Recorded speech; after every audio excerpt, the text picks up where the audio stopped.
Swami Srila Prabhupada ki jai. ISKCON founder Acharya Srila Prabhupada ki jai. Koti Vaishnavinda ki jai. Namacharya Srila Haridas Thakur ki jai. Prem Sikho Shri Krishna Chaitanya Prabhu Nityananda Shri Advaita Gadadhar Shri Vasari Gaur Bhaktavinda ki jai. Sri Radha Krishna Gokupinath Shyamakunda Radhakunda Giri Govardhan ki jai. Sivindham Simthurudham ki jai. Navadip Mayapudham ki jai. Shri Jagannath Puri Dham ki jai. Gangamahi Jamuna Mai ki jai. Tulsi Devi Bhakti Devi ki jai. Sangha Veda Bhakta Vrinda ki jai. Harinam Sankirtan ki jai. Janitai Gaur Premanande. Glories to the assembled devotees. Glories to the assembled devotees. Glories to the St. Petersburg assembled devotees. Glories to Sri Sri Guru Gauranga. Glories to Srila Prabhupada.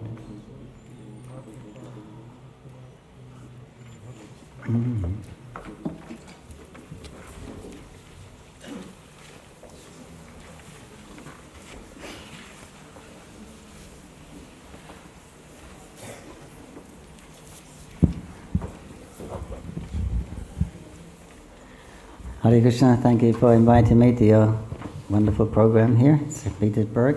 Спасибо, что пригласили меня на эту программу в Санкт-Петербурге. I thought this evening we could speak about some deity pastimes in Mayapur. Я хотел бы рассказать о некоторых играх божеств в Майяпуре. Specifically, Lord Nrsimhadev and Lord Jagannath. В частности, об играх Господа Нрсимхадева и Господа Джаганатхи. If you don't mind. Если вы не против. So much philosophy yesterday. Слишком много философии для этого города. So, it's one time in Mayapur. That's Mayapur is on situated in West Bengal on the bank of the Ganga. И Майпур, он расположен в Бенгалии, в западной Бенгалии, на берегу Ганги. It was a very remote place. Now it's quite built up, but at that time, 40 odd years ago, it was a very remote place. И сейчас он уже это уже достаточно населенное место, но 40 лет назад оно было довольно пустынным. And one time we were attacked by dacoits, bandits. И однажды на нас напали бандиты. So right after that, then the temple president had a dream. Nrsingadev came in his dream.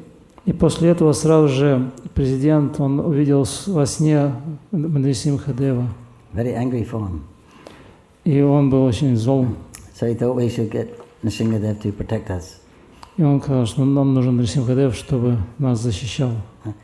So the Prabhupada gave us that two mantras we just chanted, Tava Kava Kamalamave and Namaste Narasimhaya. He said this is for the protection of the Sankirtan movement and the protection of Guru. И 2 месяца мы пели эти молитвы Нрсимхадева, и Прабхупада сказал, что это мантра для того, чтобы защищать движение Санкиртана и защищать Гуру.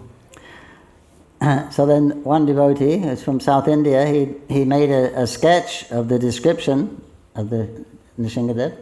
И один преданный из Южной Индии, он сделал набросок божества Нрсимхадева. And he took it to South India in Chennai. И он отправился в Ченнай, это в Южной Индии город. Used to be called Madras at that time. Тогда он находился в штате Мадрас. So he went to a very famous Stapati sculpture. Назывался Мадрас. He went to a very famous Stapati sculpture. И он отправился к очень известному Стхапати, изготовителю божеств. So he looked at the sketch and he looked at these books. He said, "This is a bona fide form of the Lord." И этот Стхапати, он посмотрел на вот этот набросок с изображением божества и посмотрел книгу. Да, говорит, вот это изображение авторитетное, оно соответствует с Писанием. 8 arms. У него 8 рук. Six have weapons and 2 have nothing. They're like this. То есть в 6 руках оружие, а 2 руки пустые. We saw the picture. Вот такой вот жести. But he said this form is Ugra category. This specific form is called Stanu Nrsingadev. Stanu. Эта форма относится к категории Угра, и конкретно эта форма называется Стану. Ugra means angry, and Stan means place. Угра означает ужасный, а Стану означает место. Means the place when Lord Nrsingadev first appeared. We know he appeared from the pillar where Hiranyakashipu was staying. Стану – это место, в котором Господь Нрсимхадев появился, там, где Хираньякашипу разбил эту колонну. So he said, this is the form when he very first appeared. И вот эта форма, которая первой появилась. He said, but I won't make a deity like this. Я никогда ничего не делал такого. He said, it's too angry. Who took angry? He said, Nrsingadev is too angry. Нрсимхадев слишком гневный в этой форме. So when you go to the deity, you worship the deity, you ask for something, generally. И когда вы идете поклоняться божествам, вы просите что-то у божеств. Either spiritual or material, but we should ask something. Материальное или духовное, вы должны что-то просить у божества. Or at least offer prayers, so there's some reciprocation. Когда вы подходите к божеству, вы возносите какие-то молитвы и получаете отклик. Lord Nrsingadev, we worship Nrsingadev as we don't want to go to Nrsingaloka. Когда мы обращаемся к Нрсимхадеву, мы не просим его, чтобы он отправил нас на Нрсимхалоку. Specifically, we worship him to remove the obstacles in our devotional service. Как правило, к Нрсимхадеву обращаются, чтобы он удалил препятствия на пути преданного служения. That's why he appeared to protect his devotee Prahlad from any obstacle like Hiranyakashipu. Именно для этого он явился в этот мир, чтобы защитить Прохладу Махараджа от препятствия Хираньякашипу. He said, but this form is so angry, he's not going to reciprocate with you. Итак, эта форма она настолько исполнена гнева, что она не отвечает ни на какие обращения. He just burst from the pillar. Она просто выскочила из колонны. He's shaking with anger. И просто тряслась от гнева. He's been tolerating so long, so many insults and death threats to his pure devotee Prahlad. Нрисимхадев так долго терпел всякие покушения на жизнь Прохлада Махараджа. He can't stand anymore. He's going to get that rascal. И он не мог больше терпеть и хотел разорвать этого негодяя. So he said, that's his mood. He's just going. His legs are bent. He's ready to pounce on him. И вот таково его настроение, его ноги согнуты, и он готов к прыжку. So he says, no use in worshiping a deity like this. Поэтому в такой вот. No use to worship a deity like this. И поэтому нет большой пользы в поклонении подобному божеству. Because he's only going to reciprocate with one person. Поскольку в этом состоянии он готов отвечать только одной личности. Hiranyakashipu. Хираньякашипу. You know, it's like when your husband is really angry. Whose husband? Your husband, your wife, sorry. Your husband or your wife, when they're really angry.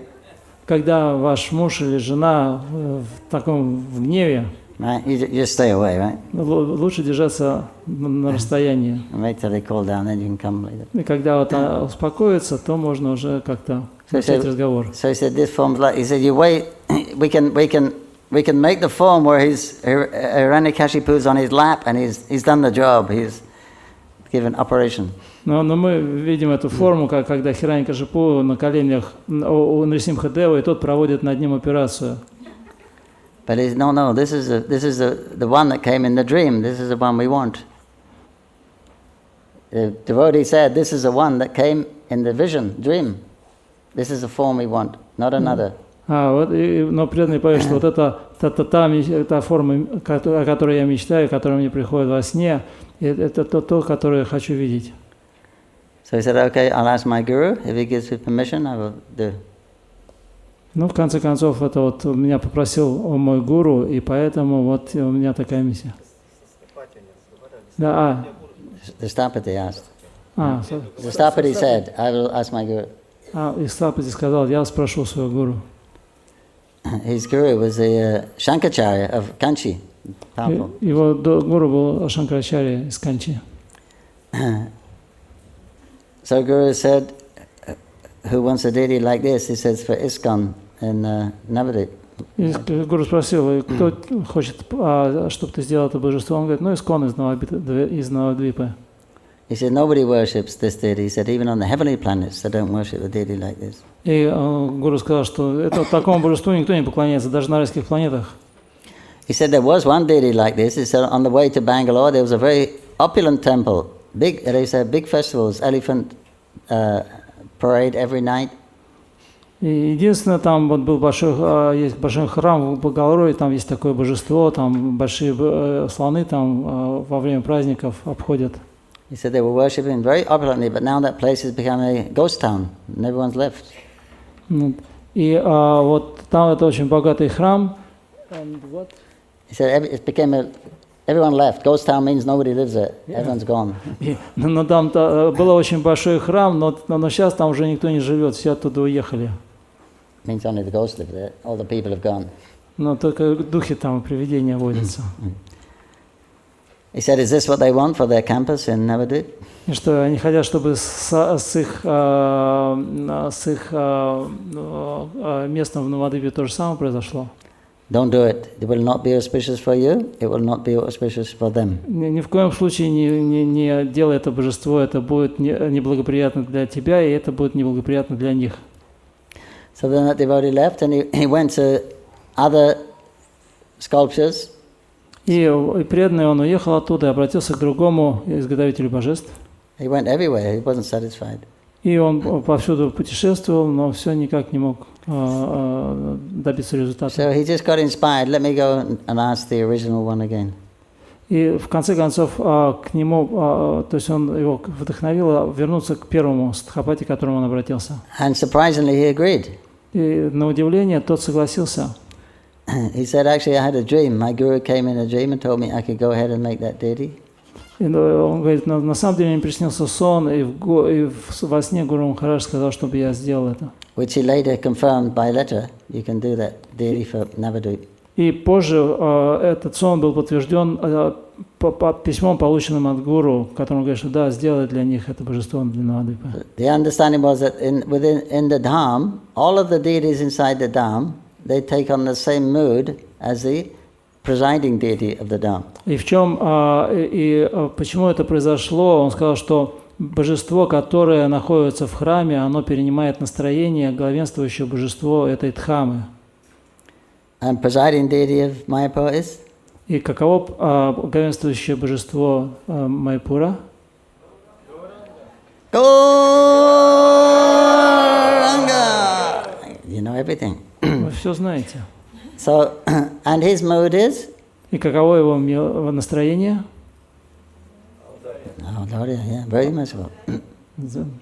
So he said, in that case, if you worship him there, he won't take that. He won't have that angry feature. He'll be actually very merciful. И поэтому он сказал, что если вы будете поклоняться этому божеству там, то он не будет принимать свою так гневную форму, проявлять свою гневную черту. It'll take 6 months. И изготовление божества у него заняло 6 месяцев. So about 4 months later, the devotee went back. И через 4 месяца преданные приехали за ним. And he asked, "How's the deity coming on? And? How is the deity coming?" Ну и спросили, ну и как там божество? He said, "Oh, I haven't started yet." Он сказал, ну знаете, прошло 6 месяцев, еще 4 месяца, и он говорит, ну я, знаете, еще не начал. He said, "But you said it will take 6 months." Ну как, уже 6 месяцев прошло. He said, "It will. When I find the stone, it'll take 6 months." Ну он говорит, да, так и есть. Вот, но вот я 6 месяцев я только искал камень. So he said, "Look, there's all hills and mountains all around here. How come you can't find a stone?" Ну вот я тут излазил все холмы и горы, чтобы найти камень. He said he looked at me like a professor may look at a dull student. И он говорит, что он смотрел на меня как профессор, а я на него смотрел как на профессора, а он смотрел на меня как на этого тупого студента. And he said, "I'm not making a grinding mortar. I'm making a deity." Он говорит, я же делаю вам не молотилку, а божество. And for a deity, you have to have a living stone. То есть для этого мне нужен живой камень. So they can tell what is the living stone and not. И он рассказал, что это за живой камень. One way they tap it in various points, and it makes a resonance. It makes a tune that they can understand that deity stone has life. И он объяснил, что нужно ударить молоточком в определенные точки этого камня, и он должен выдать определенный звук, который скажет о том, что вот это живой камень. So then some time later he got a letter, we found the stone, so a couple of months later he goes back. И через какое-то время они нашли камень, и он вернулся через 2 месяца. He goes to the workshop, there's a stone, just cut into a rectangle. Ну вот, и он вошел в свою мастерскую и сделал, и обработал этот камень, чтобы получился параллелепипед. So he asked the workers, "What's going on? He's not doing anything." Ну и преданные спросили, что-то ты ничего не делаешь вообще, похоже? No, he's coming every day. The stapati is coming every day. Но этот как бы стхапати, он приходил каждый день в мастерскую. You know, he spends time with that stone. He's meditating on it. И он приходил и проводил определенное время там, медитировал.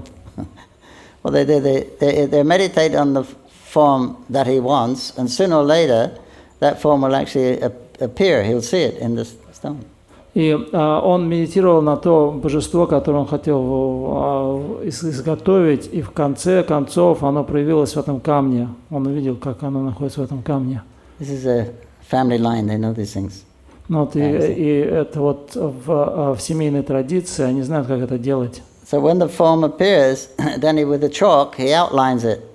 Ну вот, и когда это божество проявилось в медитацию, он взял кусок мела и нарисовал его на камне, обвел границы. And then his workers, they do the rough work, and he finally moves in and does all the fine finishing work. Вот потом он сделал такую грубую форму, приблизительную, и потом он наконец сделал такую окончательную чистовую форму. So anyway, about a year later, it's finished. Ну, в конце концов, он закончил изготовление божества. Devotees waiting. Преданные все ждали. But he finished, when he finished the deity, he had some, on a Friday, he had some social engagement over the weekend. И вот он закончил божество, и в пятницу там была какая-то там, какое-то мероприятие социальное. So he said, I call the devotee, they can take him on Monday. И он позвал божество, он позвонил преданным и сказал, что в понедельник они могут взять божество. That night there was a big storm, thunder, lightning, rain. И вот в это время там произошел большая буря, и там было и молнии, и дождь. You got a phone call. Your factory, your workshop's on fire, hit by lightning. И вот это в эту мастерскую попала молния, и она сгорела. When he arrived, the whole place was burnt down. И когда преданные приехали, там вся местность была в руинах. Shingadeva was standing there, smoke coming all around him. И Нрсимхадев стоял такой величественный, и вокруг вился дымок. So he called the devotee, come and take your deity away, he's burning the whole place down. И Стапади говорит, забирайте божество, оно тут все спалило в округе. So we brought him to Mayapur, and then we had the installation. И потом привезли божество в Майяпур, и мы провели церемонию установки. And since that time, no major problems. Since that time, we've had no major problems. И вот с тех пор никаких проблем больших нет. So when they bought the deity, then the managers called the pujaris, three head pujaris, and they said, so who's going to worship Lord Nrsimhadev? И как бы менеджер, он позвал всех пуджари, которые были в Майяпуре, и говорит, кто будет поклоняться Нрсимхадеву? And it was like, not me, not me, not me. И все они сказали, не я, не я, не я. So they said, someone's going to do it. Но он сказал, ну кто-то же должен это делать. So Jananva said, he said, well, I'm already worshipping Radha Madhava. Джананивас? Jananva, yeah, he said. Джананивас сказал, что ну вот я вот Рада Мадхаве поклонялся. And the other pujaris said, I'm worshipping Lord Chaitanya. А другой сказал, а я поклоняюсь Господу Чайтанье. And they all looked at me. И все посмотрели на меня. And I said, I'm not going to do it. А я говорю, не буду я этого делать. And they said, why not? Они спросили, почему это? I'm too scared. Боюсь. And the person said, I know why you're scared. И сказали, ну, понятно, почему боишься. I said, why is that? А я спросил, ну и почему? Because you don't follow the four regular principles. Naturally, you should be scared. Because you don't follow the four regular principles. Naturally, you should have fear. Ну, потому что не следуешь регулирующим принципам. Вот почему боишься. I said, of course I'm following. Я говорю, да нет, следую. Then if you're following, no problem. Here's the key. Haribol is your service. Но если следуешь, то не проблема. Вот тебе ключи и вперед. You may hear some other romantic stories how I got this over. This is a real story. Но это такая грустная история, но я вам расскажу романтичную историю. How Pанкаджангхри said, yes, I will worship him. He was the only one. Вы думали, что я скажу вам, вот, Панкаджангхри сказал, да, я буду там поклоняться вперед. Anyway, after a couple of days, it was fine. Но через пару дней все было нормально. But one devotee, he was local to Pujari. He was always afraid. He said that deity makes sounds. И как бы вот один пуджари, он там был напуган, там какие-то были звуки. One night he puts the deity to rest. He said, I'm just leaving the temple. He said, such a sound. He said, my hairs were standing on end.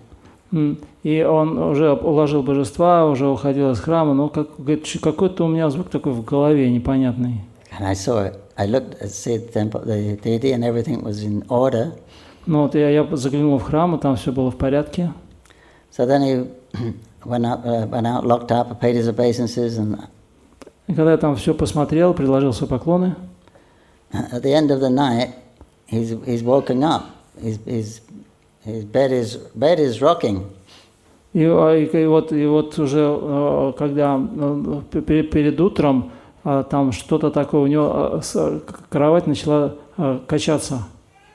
He was on a bunk bed, one up, one down, so he thinks it must be the pujari underneath getting up for Mangalarti. Ну, там двухъярусная кровать, вот, и они там как бы пуджари, чтобы не проспать Мангаларати, они там вот там спят. Anyway. Он думал, что его будет пуджари. Anyway, bed's rocking. He opens his eyes and he sees Nrsingadev sitting on the end of the bed. И вот эта кровать, она шатается, и он открывает глаза, и там Нрсимхадев сидит на кровати. He's already scared now. He's really freaking out, as they say. Ну и он говорит, что он испугался просто до смерти. And he's panicking. He tries to get up, and Nrsingadev puts his hand on his shoulders. И он в панике попытался встать, но Нрсимхадев положил руки ему на плечи. He said it felt like the weight of the whole universe. И он сказал, что такая тяжесть, как будто вся вселенная мне на плечи надавила. So then he was desperate, and Nrsingadev said, "Okay, calm down, be cool." И когда он уже совсем уже чуть не потерял рассудок от страха, Нрсимхадев сказал: "Ну ладно, успокойся. Said, "No need to be afraid. Нечего тебе бояться. Just be peaceful." Да, успокойся. I've come to tell you this. Я пришел сказать тебе кое-что. When you do my worship in the temple, there's no need to be afraid. Когда ты мне поклоняешься в храме, не надо меня бояться. You do it in a peaceful state of mind. Просто будь умиротворенным. Said, that's all. That's all. Вот и все.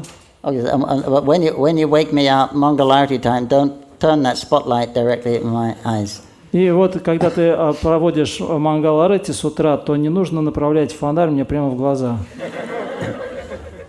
Then Nrsingadev disappeared. И потом Нрсимхадев исчез. And he jumped up and he was running up and down the corridor like a madman. И когда Нрсимхадев исчез, этот пуджари, он вскочил с кровати и стал бегать взад-вперед по коридору, как сумасшедший. The devotees thought he must be haunted by a ghost. Преданные испугались, думали, что в него вселился дух. What happened? What happened? Что случилось? Что случилось? Anyway, then he ran to the temple. Тогда он побежал быстро в храм, Boom, paid his obeisances, предложил свои поклоны begged for forgiveness, any offense. и попросил прощения за оскорбление. Then he became a little peaceful. И стал таким немножко поспокойнее. Then he's going back to his room. This is before Mangalarti. Then he says, I'm going back to my room. He says, everyone's looking at me. I'm wondering why everyone is staring at me. He came back He came back to his room, but he said, everyone was, because people were going to Mangalarti on the way. So he said, I noticed everyone was looking at me. Who looking? All the devotees. И потом он вернулся к себе в комнату, потому что еще не было Мангала Райти, он вошел себе в комнату. Вот, и он говорит, что я заметил, что все преданные смотрят на меня. He said, I couldn't understand why. Then I looked down and I realized I wasn't wearing my dhoti. Я думаю, что они на меня пялятся, а потом посмотрел, и я бы оказался без дхоти. He had the two marks on his shoulders for a number of years over there. И на плечах у него остались 2 отметки. Then as another devotee claimed, also he saw Nrsingadev, this was a Gaudiya. When Mayapur, there's all temples there, we have all these temples, Gauranga, Radha Krishna temples. So one of these temples, the sannyasi, he wasn't a sannyasi then, now he's the acharya there. He came and told that he had a vision of our deity, this Nrsingadev, in his temple. И один преданный из храма, там, знаете, в Майпуре есть там храмы мадхов. What's the name of the temple?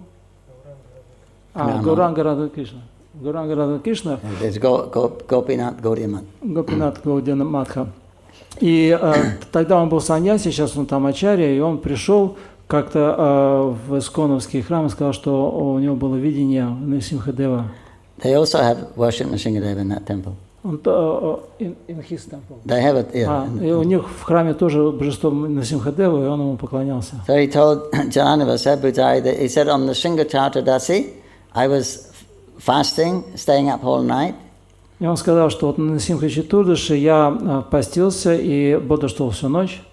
And at the end of the night, he said, Nrsimhadev suddenly appeared in my room. И в конце ночи Нарсимхадев вдруг появился у меня в комнате. He said, you're Nrsimhadev, this one, this form. И он сказал, что вот именно вот ваш исконовский Нарсимхадев пришел. He was wearing a red dress. И он был одет в красные одежды. And he seemed to be very pleased with me. И он, мне показалось, что он доволен мной. He said, I told my Guru Maharaj, he said, don't tell anyone, you go to ISKCON and worship. He said, I told my Guru Maharaj this. He said, you're very lucky. Я рассказал, он говорит, что я рассказал об этом своему Гуру Махараджу, тот сказал, что очень удачлив. So you should go there and offer some worship to that Lord Nrsimhadev. И он сказал, что ты можешь ходить и поклоняться также божеству Искона. Okay. Then devotee claimed that Lord Nrsimhadev spoke to her.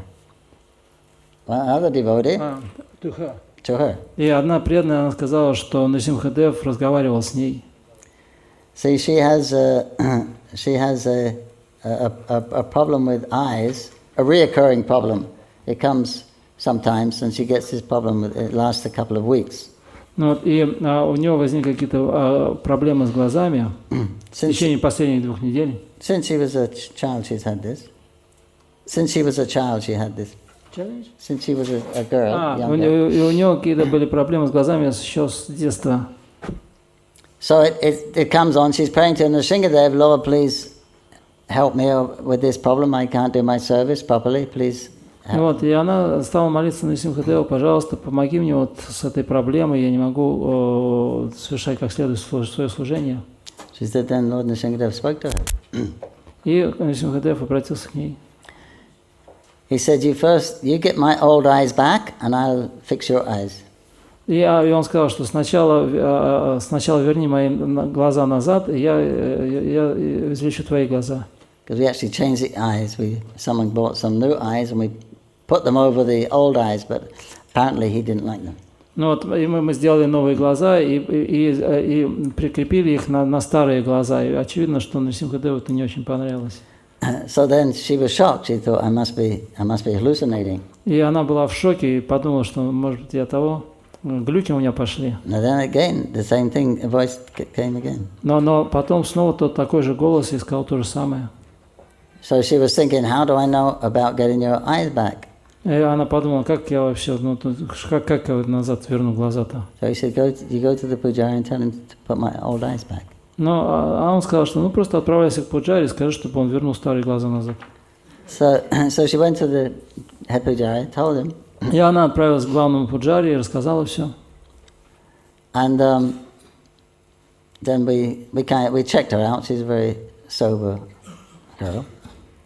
Ну, мы проверили, что она серьезная, преданная. And then next morning she came again last night.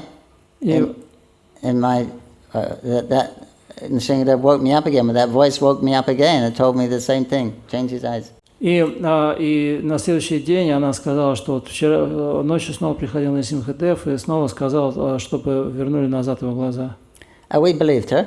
И мы поверили ей. So then that day then we changed Nrsimhadev's eyes. И вот мы поменяли глаза Нарсимхадеву. And at Darshan, she didn't come. Her daughter came to the temple when she saw Nrsimhadev had his original eyes back. She went back home and told her mother. И дочка этой женщины, она приходила в храм и увидела, что у Нарсимхадева другие глаза, и она пошла домой и рассказала об этом маме. And mommy, Nrsimhadev has got his old eyes back, and just at that time, same time, then her eye problem left her. Ну, вот, и дочка сказала, что ну вот мама, там Нарсимхадеву старые глаза, и в этот же момент у мамы прошли проблемы с глазами.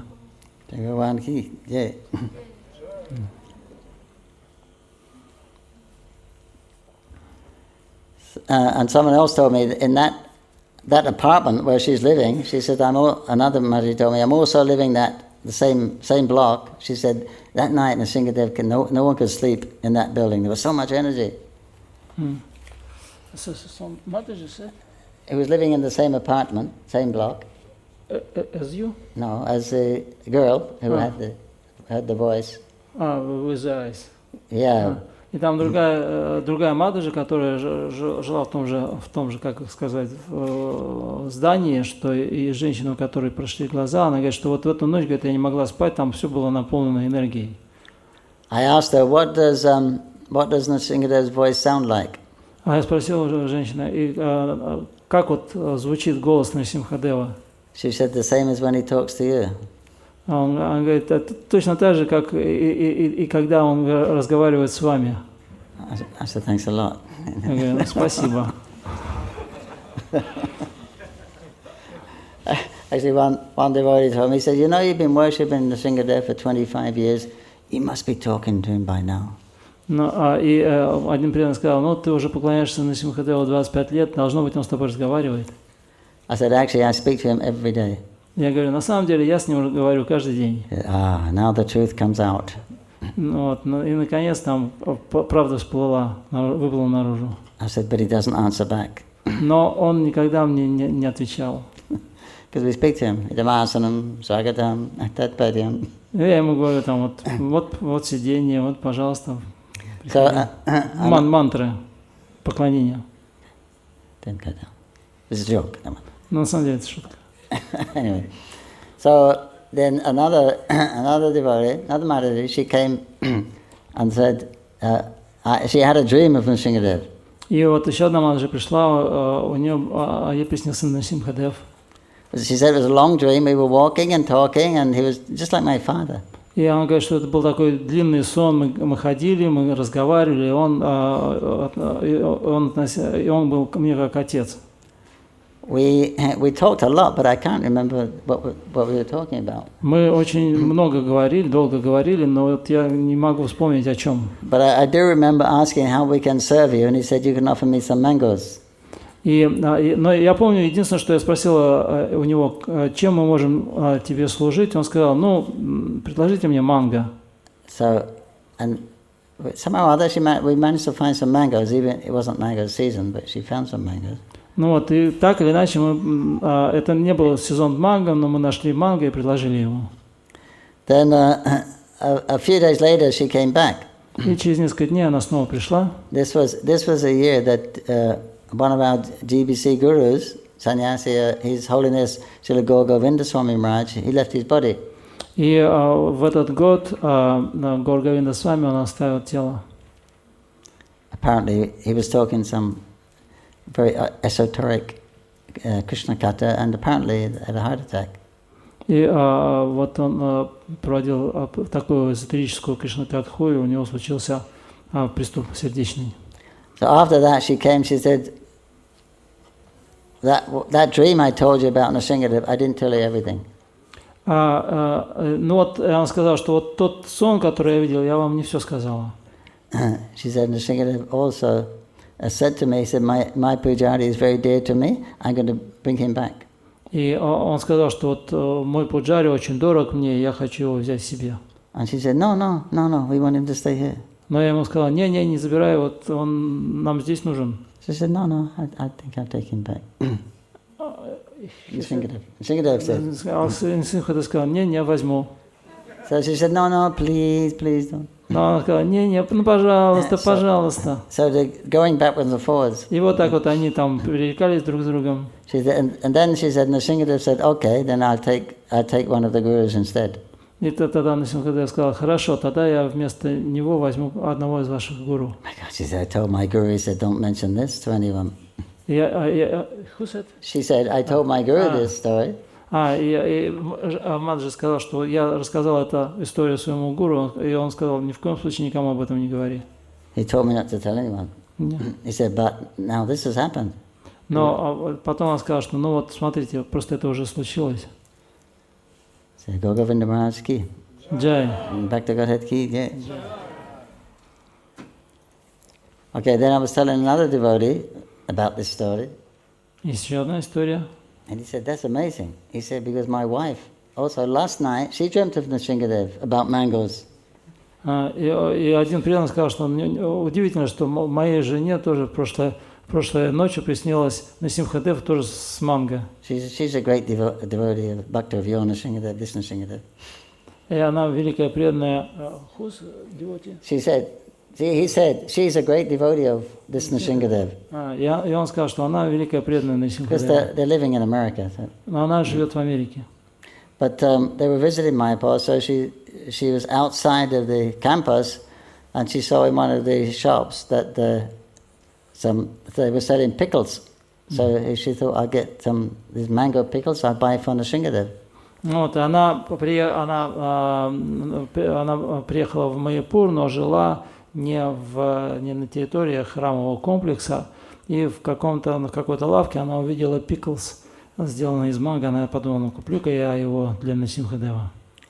But then she was thinking maybe there's something, they're not made by devotees, but, this kind of devotees anyway, that may be something which we shouldn't offer, so she didn't buy them.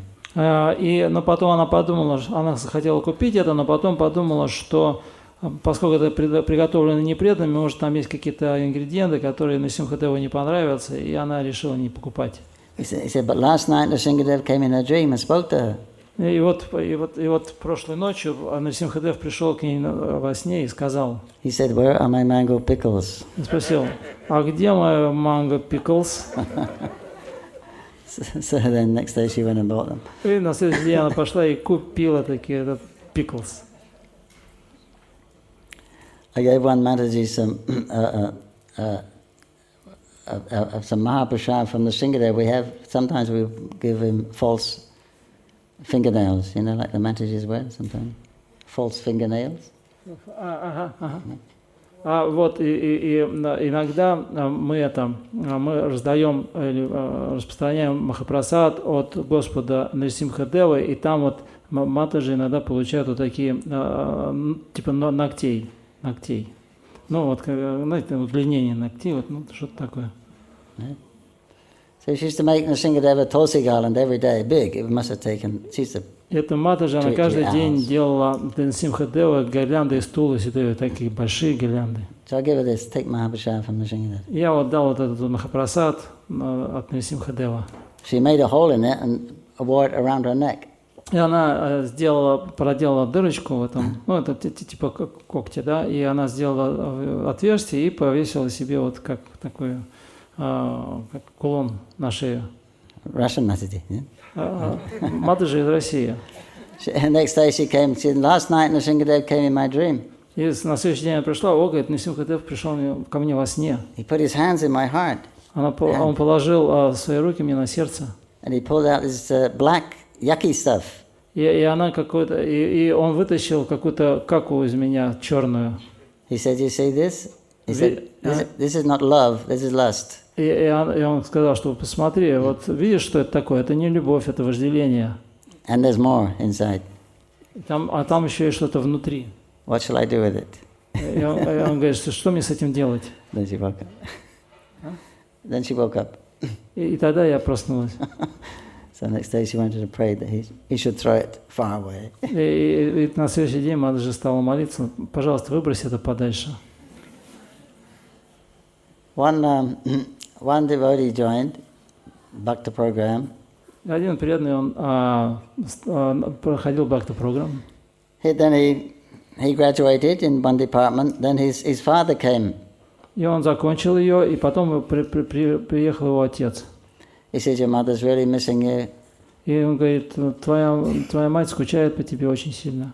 And you still have a year left at college. И к тому же ты бросил колледж. You should at least come home and finish your studies. Давай возвращайся домой и закончи обучение. And then you decide what you want. You finish it. И потом ты будешь решать, как тебе жить. So he didn't know what to do because he was missing his mom also. Но он не знал, что делать, потому что он тоже скучал по матери. So he said, let's ask our department head. И он, what department head? He asked where he was the department he was serving. И он спросил у главы департамента, что ему делать. So that devotee, he held the father's feet and he said, please don't take your son back to Maya. И этот вот глава, он обратился к отцу, говорит, не зови своего сына обратно в Майю. So now father didn't know what to do. И тогда отец уже не знал, что The делать. father, when he lived in an ashram when he was young also. The father also lived ashram. Before he lived in an ashram. He lived as a brahmachari. И вот этот отец, он тоже в свое время жил как брахмачари в ашраме. So he knew things as they are. Но он знал, как все это происходит. So he thought, what to do? И он думал, что же делать-то? Then he thought, I'll leave it to Nrsimhadev. И он подумал, ну, оставлю-ка я все на волю Нрсимхадева. So then he went to Lord Nrsimhadev and said, this is my dilemma. I'm leaving it in your hands. You please give me proper direction what to do. И он отправился к Нрсимхадеву, стал молиться. Вот передо мной стала такая проблема, но я оставляю ее на твое решение, сам решишь, как поступить. That night, Lord Nrsimhadev came in his dream. И этой ночью Нрсимхадев пришел ему во сне. Nrsimhadev was rubbing his head. И Нрсимхадев такой его потрепал по голове. He said, my dear child. Он говорит, мой дорогой мальчик. He said, let your son stay here. We'll look after him. Don't worry. И он говорит, пусть твой сын остается здесь, мы за ним присмотрим. So that was that. Then another devotee came from Delhi. He was doing Bhakti Shastri. И один преданный, он приехал из Дели и проходил курс Бхакти Шастри. And he got chicken pox. И у него Disease, chicken pox. You know that disease? Ветрянка, у него, он заболел ветрянкой. You get big black spots on У него такие,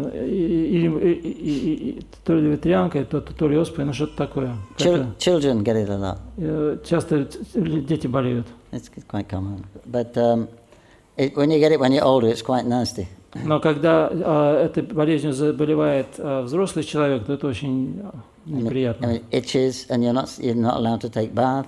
Но то все у него чешется и нельзя мыться. And it goes for about 3 weeks. И это продолжалось 3 недели. So then he went to the doctor. He said, yes, it's smallpox, chicken pox. It's contagious. You'll have to go into isolation. И он обратился к доктору, и тот сказал, да, это вот эта ветрянка, и на самом деле она заразная, и тебе нужно в карантин какой-нибудь, изолироваться.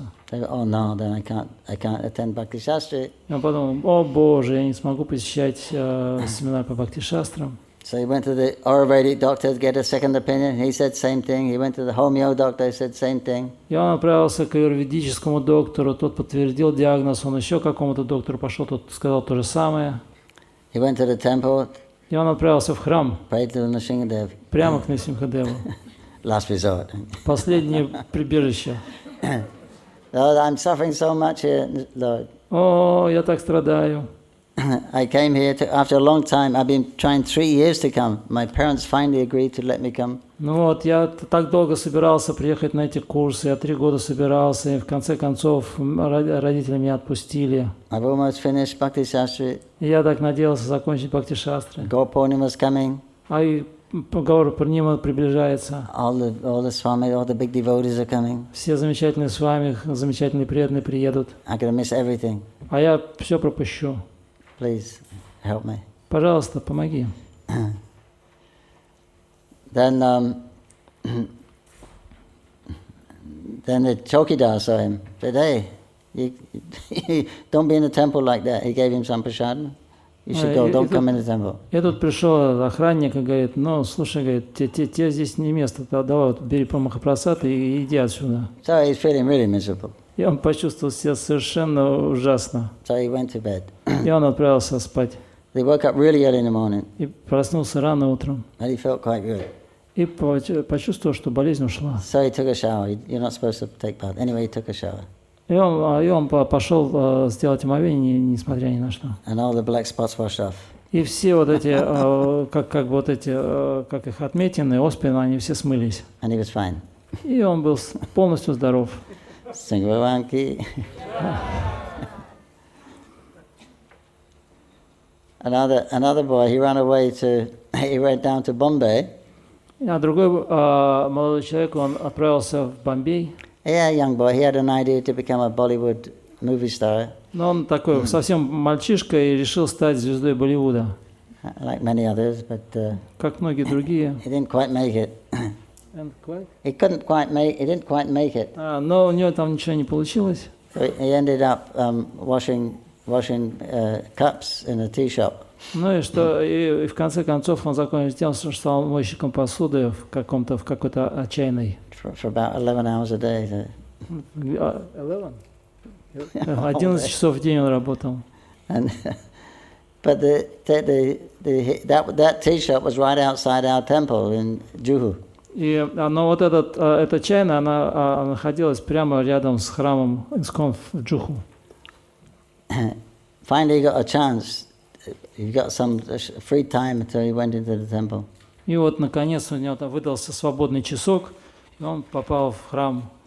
So the devotees preached to him, "Why don't you become a devotee?" И преданные сказали ему, почему бы тебе не стать преданным? They said, "Why not? Nothing to lose." Он сказал, почему бы и нет, мне нечего терять. So he joined. They said, "Actually, you should go to Mayapur because you're from Bengal." И он присоединился к преданным и отправился в Майпур, поскольку он родом был из Бенгалии. To Bihar, next to Bengal. Из Бихар? He's from Bihar, next to Bengal. Из Бихара, это рядом с Бенгалией. But he spoke Bengali, so then he came to Mayapur and he joined the temple in Mayapur. И он приехал в Майпур и присоединился к храму в Майпуре. So meanwhile, he didn't tell his parents. He ran away. He didn't tell his parents what he was doing. So the parents were in anxiety. И вот в свое время он отправился в Бомбей, чтобы стать звездой, но ничего не рассказал своим родителям, и они о нем очень сильно беспокоились. Then one time, some of his relatives came to Mayapur. И однажды кто-то из его родственников посетил Майпур and they saw him. И увидел его. So they told the parents. И он рассказал родителям. We think your son's at ISKCON Mayapur. Мы видели ваш сын в Искон Майпуре. It looked like him. Но во всяком случае он выглядит похожим. He had a shaved head. У него бритая голова. But and he walked like him. We think it's him. Walk? He walks like him. Он выглядит похоже и ходит как он. Мы думаем, что это он. So immediately the parents came down to Mayapur. И тут же родители примчались в Майпур. They went in the office but they couldn't find him. They couldn't find any trace of him.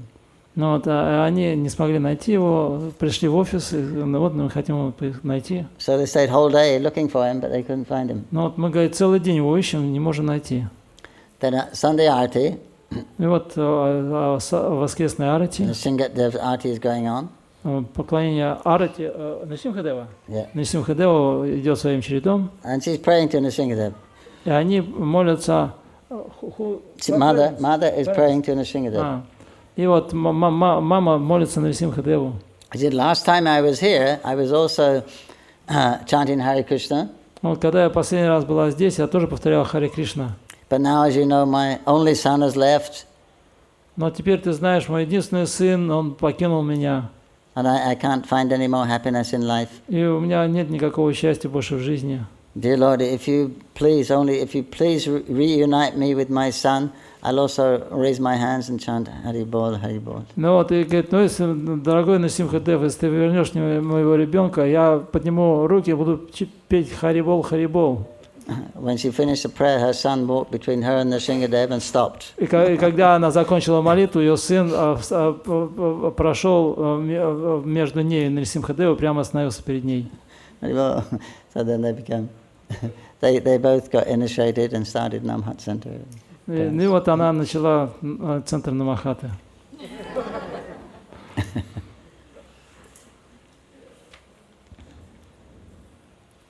Then this story happened in Taiwan.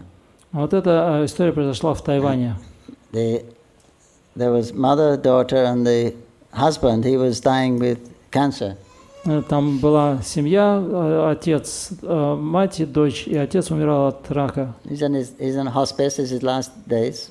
И он находился в хосписе, это уже были его последние дни. So they have a picture of Mayapur and Nrsimhadev, and they're worshiping Nrsimhadev, praying to Nrsimhadev that my father or my husband, he's just not interested in Krishna consciousness. И у них было изображение майпурского Нрисимхадева, и она молилась, вот мой муж, его совершенно не интересует.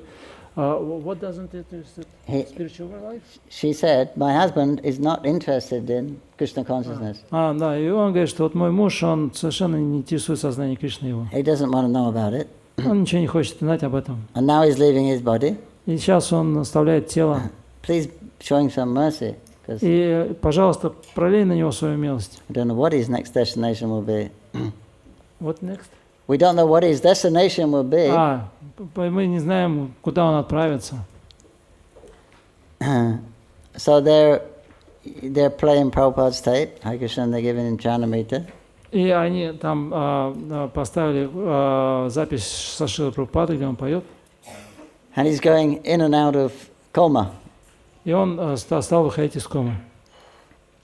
So they could sometimes he was they could hear it, they could tell he was hearing the Mahamantra because his finger was moving on the bed. И иногда она могла понять, что он слышит Махамантру, потому что его рука она двигалась в такт. And it was his ring was hitting the bed. It was ding ding ding. Он так ритм отстукивал. So they could understand he was actually. И она могла понять, что он слышит мантру. And then he said, "Who's that man who came in the room?" И тогда he said. И он спросил, что это за человек зашел в комнату. So he said, "No one. There's just us two in here." Жена сказала, да нет, только я с дочерью здесь и все. No, he said that big man with the face like a lion and long fingers. Ну, он говорит, да нет, вот человек тут вошел, у него лицо как у льва и длинные пальцы. His eyes are closed. И его глаза закрыты. And they said, "That's Nrsimhadev." И она сказала, о, наверное, Нрисимхадев. He said, "Nrsimha who?" Yes, he said he's nodding his head in agreement. It's him. Нрисимха кто? Ну да, он вот, скорее всего, потому что этот человек, он кивает головой и говорит, да. Can't you see him? Can't you see him? А вы что, его не видите? His eyes are closed. Anyway, he's talking to me. А глаза у этого отца закрыты, мужа закрыты, и он говорит, что и он мне что-то говорит. And he's saying this mantra that they're playing. You should chant that mantra. Он сказал, что вот эта мантра, которая играет, ты должна повторять ее. Then he's gone. Where did he go? He disappeared. А вот он что-то исчез, куда он ушел? So he said, "Who was that?" He said, "Who was that?" Я он спросил, кто это был? But I explained a little bit about Nrsimha. И ему рассказали немножко о Нрисимхадеве. And that mantra you have to teach me. So then they taught him the Mahamantra, and he was chanting. Вот, и он сказал, то есть Нрисимхадев сказал ему, что ты должен повторять эту мантру. Вот, и он спросил, вот эта мантра, научи меня ей. And that night he left his body very peacefully. И тогда можно очень легко оставить тело. Он оставил тело очень умиротворенно. Sanka Bhagavan ki.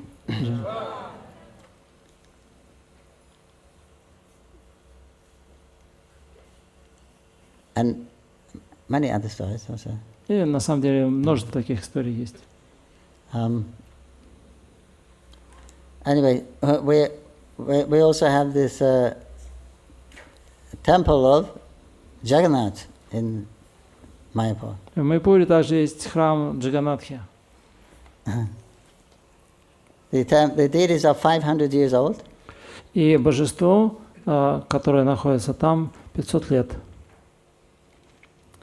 The history, according to Bhaktivinoda Thakur, is during the time of Chaitanya Mahaprabhu. И Бхактивинода Тхакур рассказывает эту историю во времена Господа Чайтаньи. When Mahaprabhu took sannyas and lived in Puri. И когда Господь Чайтанья принял саньясу и ушел в Пури. Then all the devotees in Navadvip and other areas, they would go to Puri, walk to Puri. Другие преданные из Навадвипы отправились в Пури. And spend sometimes it was the rainy season there, and they would spend that time in Puri. И какое-то время они провели в Пури в сезон дождей. And they would see the Rath Yatra and see Mahaprabhu. И они там встречали Махапрабху и проводили Радхаятру. So one devotee, he became blind. Один преданный, он вдруг ослеп. So they couldn't take him because they were by foot. И они не могли его взять, потому что они шли пешком. So when all the devotees left, he was so broken-hearted И когда все преданные ушли, сердце его было разбито, that I'll never see Mahaprabhu again, I'll never see Jagannath again. что он не увидит снова Махапрабху и Джаганатху. What's the use of living? What is the use? Какой смысл жить? Tomorrow when I take my bath in Ganga, I won't come back. И он подумал, что завтра я пойду совершать омовение в Ганге и больше не вернусь. At night the Lord appeared in his dream. И ночью к нему во сне пришел Господь He said, Jagdish, don't think like this. и сказал: Джагадиш, никогда не думай так. He said, you don't need to go to Puri to see me. Тебе нет нужды отправляться в Пури, чтобы увидеть меня. He said, where you're living right now, this place is not different from Puri. Вот место, в котором ты сейчас живешь, не отлично от Пури. All the holy places are in Navadvip, also Vrindavan. Вокруг Навадвипа есть все места святые Вриндавана. If you go to Navadvip Prikram, you can go to all the holy places are contained within that area. Когда вы идете в Навадвип Парикраме, вы проходите все святые места. So he said, this place is not different from Puri. I eternally reside here. И он говорит, что это место не отлично от Пури, я вечно здесь обитаю. Sometimes I'm manifest, sometimes unmanifest. Иногда я проявлен, иногда не проявлен. Tomorrow when you take your bath, I will come to you in the form of a log. И завтра, когда ты будешь совершать омовение, я приду к тебе в форме бревна. I will touch you and your sight will be restored. И когда я прикоснусь к тебе, твое зрение вернется к тебе. So that happened, taking a bath, boom, this log, and he gets his sight back. It's a miracle, he's so ecstatic. И действительно, когда он совершал омовение, в него уткнулось бревно, и тут же вернулось зрение. Случилось чудо. And he said, when I touch you, he said, then you take me to this, take this log, take me to this village. In that village, my bhakta carpenter is there, and he should cut my form of Jagannath. И он сказал, что вот когда я приплыву тебе в форме бревна, ты должен меня взять, отправиться в такую-то деревню, там есть плотник, он мой великий преданный, он из этого дерева должен сделать мое божество. In his garden there's a big neem tree. You take my brother and sister from that tree. И он сказал, where's this big tree in the yard of... In that village, yeah. И в этом деревне также есть большое дерево, ним, да, и вот из этого дерева, ну, пусть он также изготовит моего брата и мою сестру. No, neem tree, Nimai Pandit. Gauranga was born under neem tree, so he got the nickname Nimai. И Господь Чайтанья, он родился под деревом Ним, и поэтому его звали Нимай. The neem leaves are very bitter. И листья Нима, они очень горькие. Good for purifying the blood. Они очень хорошо очищают кровь. But the wood is also very hard, strong. The bugs don't like that, so it's a favorite wood for making deities. И это дерево, оно очень крепкое и известно тем, что его не грызут жучки.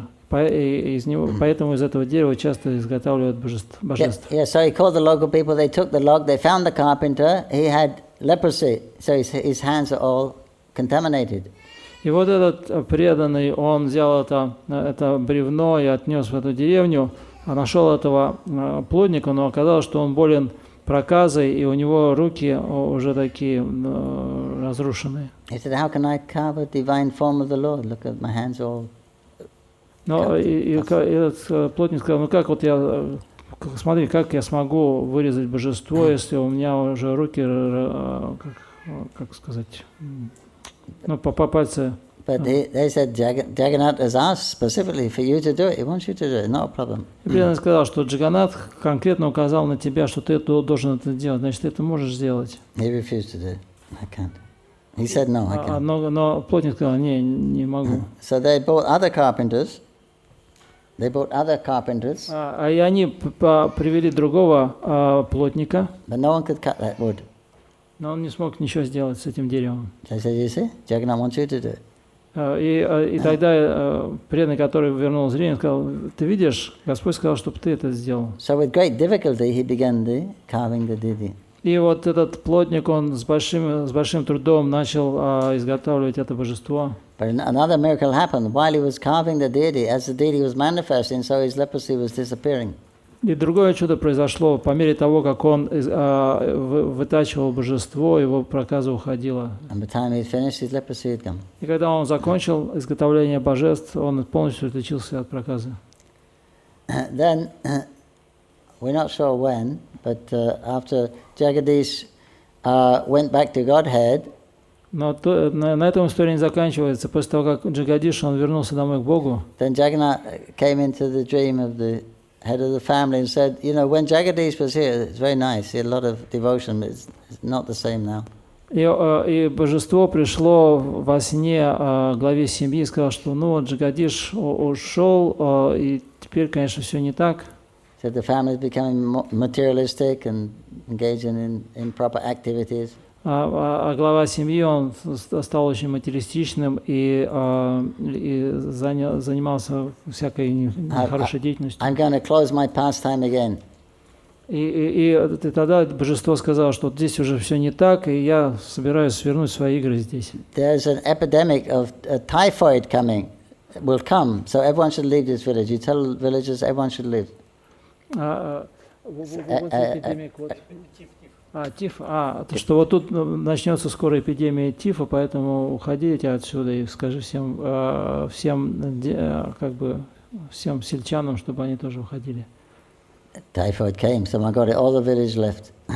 И я хочу, чтобы все жители деревни, они ушли. Except that family, although Jagannath told them to go, they said, no, we'll depend on Jagannath.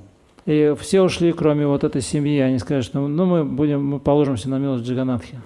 They all got typhoid, all died. И пришел тиф, и все они умерли. So no one owned the temple. Then the temple began to collapse, become fallen down. И никого не стало, и в храме никого не стало, и потихонечку он пришел в упадок. Become covered with jungle. И там проросли джунгли, все заросло джунглями. So how long that was, we don't know. И как долго это продолжалось, мы не знаем. But we know about 70 years ago. И about ну да, что вот мы знаем, что 70 лет назад.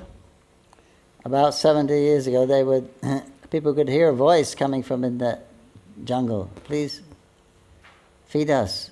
Ну вот и где-то вот около 70 лет назад люди начали слышать голос, что, пожалуйста, покормите нас возле этих джунглей. So the local family that lived there, they knew the deities. They knew the temple was there, but no one would go there. И вот жители деревни, которые там вот рядом были, они знали, что там был храм, но точно они не знали и никогда не ходили туда, они точно не знали где. There was a lot of wild animals and snakes there. Поскольку там в джунглях много диких животных и змей, so no one would go. Поэтому никто не посещал этот храм. One girl used to go. She's still alive. She told me that she used to, when she was about 7 years old, she used to go to crawl on her hands and knees, and she would go and see the deities in the temple. И вот одна девочка, она до сих пор жива, ей тогда было 7 лет, и вот она как-то там вот пролезала и ходила в этот храм. She said there was snakes, jackal. She said I was so young, I didn't have any fear at that time. Он говорит, да, там были шакалы и змеи, но я была маленькая и ничего не боялась. So her father, his name was another Brahmin, Pratik Chatterjee. И у нее ее отец тоже браман, Патрик Чаттерджи. So he was a Hindu. He wasn't a pure Vaishnava. Он индус, но не чистый вайшнав. So he would, when he would do his worship in his house, say he worshipped the incense, and then he would turn around and offer the incense towards Jagannath, which was 50 meters away.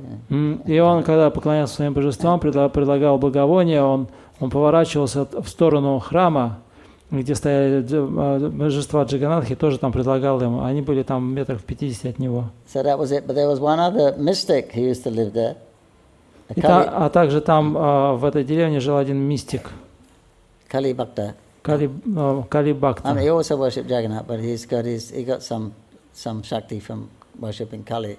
Ну вот он тоже был Джаганнатха Бхактой, но он получал некое шакти от поклонения Кали. So he used to go into a trance И он обычно погружался в транс. And he would speak like the deity is speaking through him. И он говорил, как божества говорят ему. They call it bar. He goes and he starts to shake, falls down, then he starts to talk like the. Ну вот его называли как-то там бар, потому что его тело тряслось, когда он находился в этом трансе. We saw him one time. We weren't so impressed. We weren't so impressed. We saw him do that one time. Ну да, вот мы наблюдали за этим вот трансом, но нас не очень это впечатлило. But anyway, one night he gets into this bar, then he goes outside the house of this pratik, and he's talking like his Jagannath is speaking through him. So? He one night. Yeah. He was outside of the house. House, yeah. And was in trance. And he's talking like Jagannath is speaking through him. Ага. To whom? И вот он однажды ночью он находился вне дома в этом трансе, и он говорил, как будто Джаганнат говорит через него. This Pratik Chatterjee. He's talking. Этот Патрик Чаттерджи говорил ему. And he said, it's not good enough that how you worship me. I demand you worship me properly. It's not good enough. И он говорил этому Чаттерджи, говорит, что ты плохо как-то поклоняешься мне. Давай-ка как следует мне поклоняйся. Anyway, he took it seriously. So then they went to the place, cleaned up the jungle, and made it a little. Cleaned up the temple. И Чаттерджи воспринял это всерьез, и он так как-то очистили эти джунгли и очистили храм. But they just used to offer some fruit and some sugar sweet. Where? That's what they offer sometimes. И вот время от времени он предлагал немножко сахара и какие-то фрукты. They didn't give hardly any time. Но не всегда.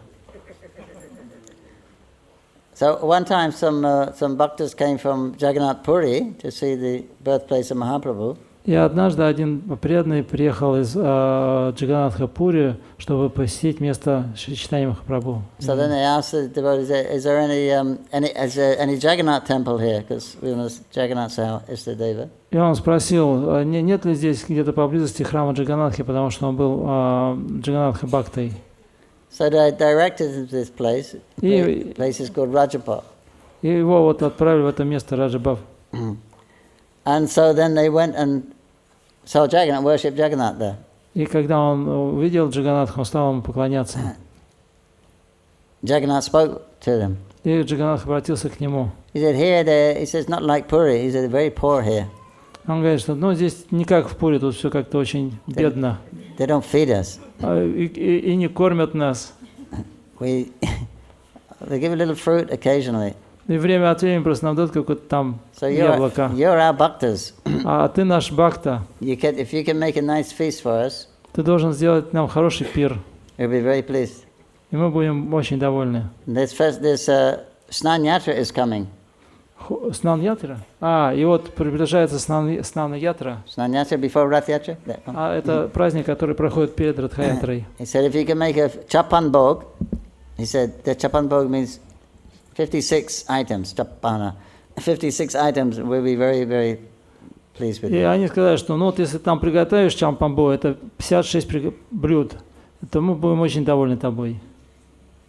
So that was a festival of the Snan Yatra. Then they made this big feast. So that was a tradition. Once a year he would get this feast, rice. И вот в день Снана Ятры он устроил этот пир, эту традицию. Вот единственный день в году, вот там вот это рисовый пир. So that was it. He would only get one meal a year. One meal? One meal a year. That was it. То есть это получилось единственное, как сказать, единственное принятие пищи в год. Обед, единственный обед в год. Anyway, this Pratik told us a number of stories about Jagannath. И вот этот Патрик, он рассказал нам массу историй о Джаганнатхах. But I'll fast forward a bit because it's getting late. But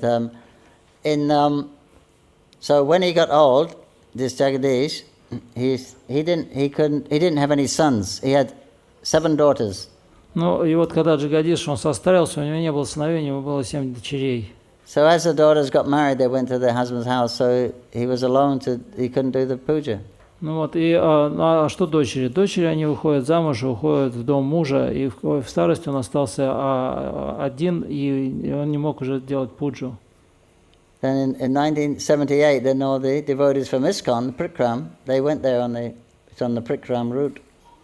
И в 1978 году преданные на парикраме, по маршруту парикраме.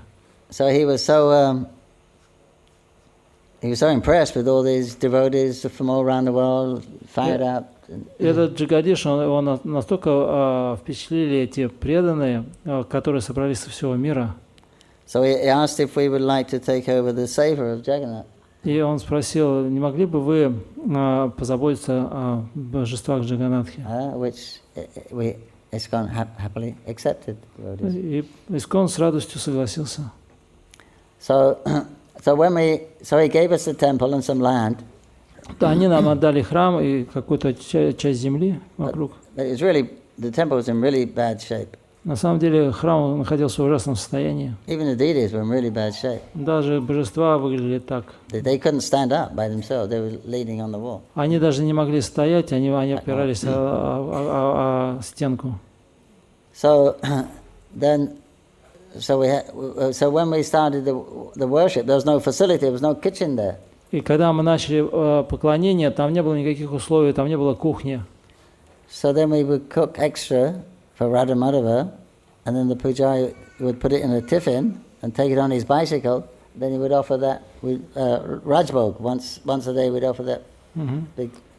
Поэтому дополнительное количество прасада готовилось для Радхи Мадхавы, и часть этого прасада мы погружали в контейнеры и на велосипеде везли его в этот храм, и раз в день предлагали Раджбхогу.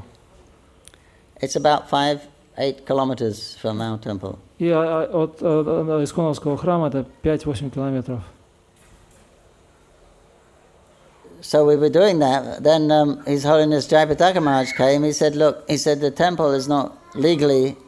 There's a few more people to sign off on this land, so the temple is not legally ours. But so don't make the high standard. Don't raise the standard till it's completely in our care. Then we can make nice standard." И когда Джайапатака Махарадж приехал, он говорит, что на самом деле в соответствии с законодательством эта земля, этот храм, он не наш. Поэтому не стоит сейчас поднимать сильно стандарты. Вот когда он станет полностью наш, тогда мы сможем поднять там стандарты. So Pujari thought, okay, then I won't offer that Rajbhog.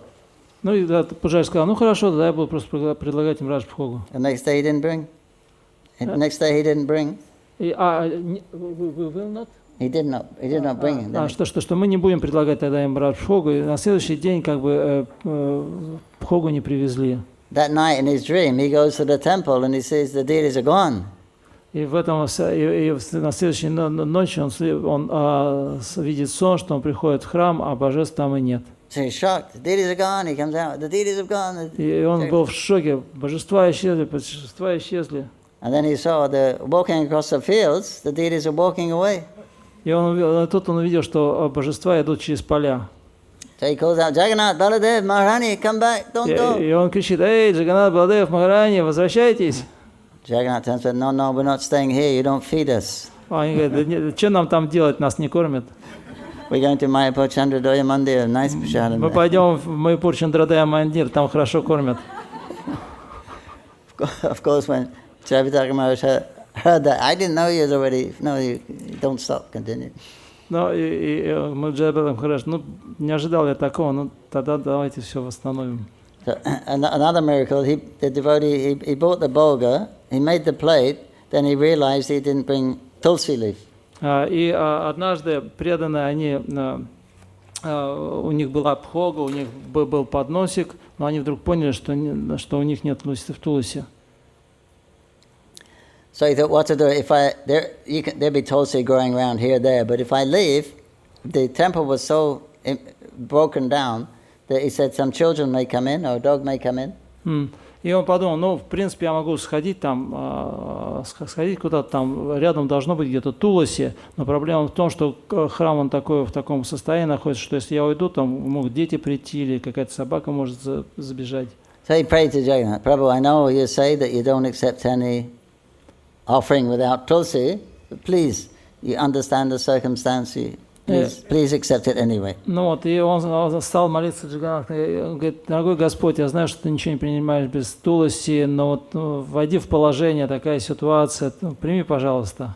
So he makes the offering, goes out, chants the mantras. И он предложил это подношение и пошел повторять мантру. Time for arati, he goes in.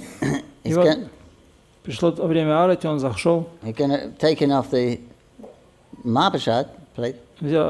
Снял с алтаря тарелку с Махапрасадом. In the rice, there's a branch of tulsi, like this big, stuck right in the rice. И из риса торчит такая веточка туласи. Jagannath Swami gi. Very resourceful.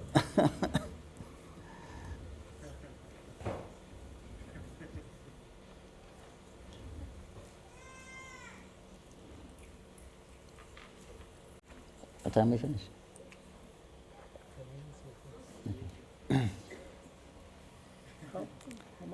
Okay, then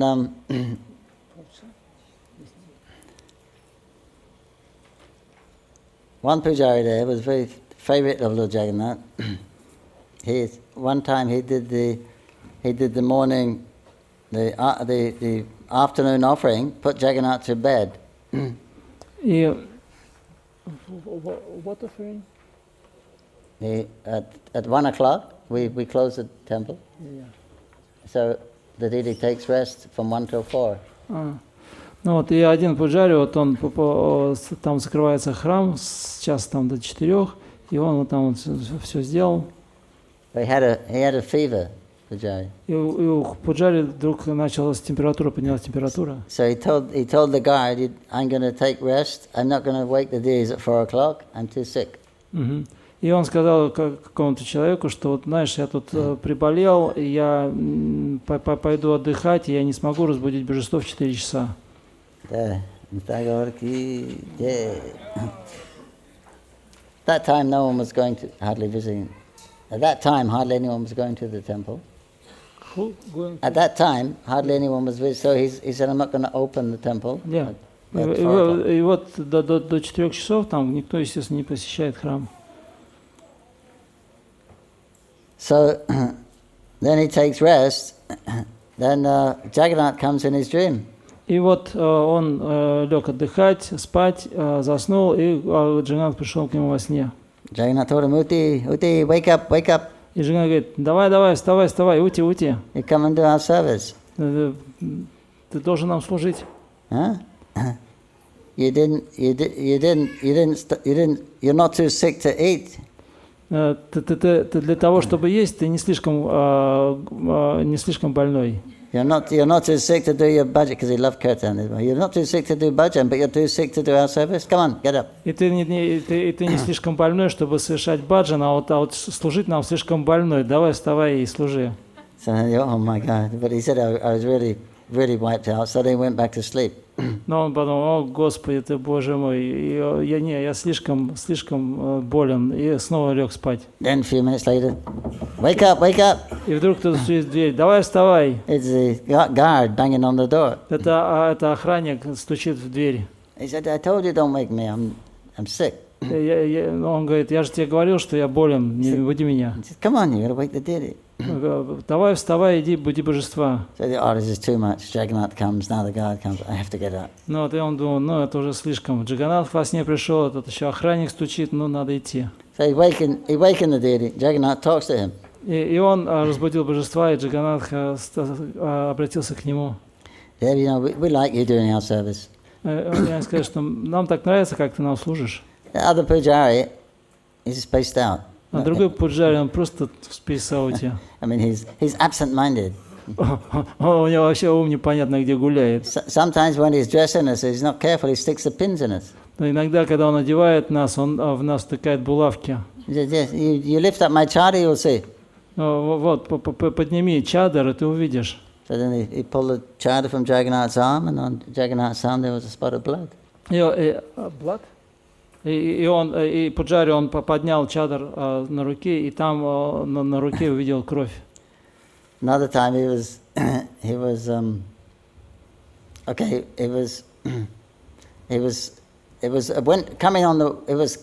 coming on to cold season. И однажды он пришел в такой холодный сезон. Cold season starts at Odan Shashti. Шашти, он Odan Shashti. Одан Шашти начинается. In the Chaitanya Charitamrita, there's a Odan Shashti. Jagannath wears starch cloth. И вот Одан Шашти, это в Читании Чаритамрите описано, когда Джаганнатха одевают теплые одежды.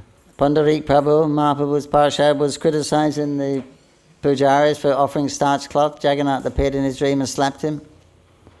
Там Пундарик Видинитхи, он критиковал этих пуджари за то, что они неправильно одевают, и во сне там их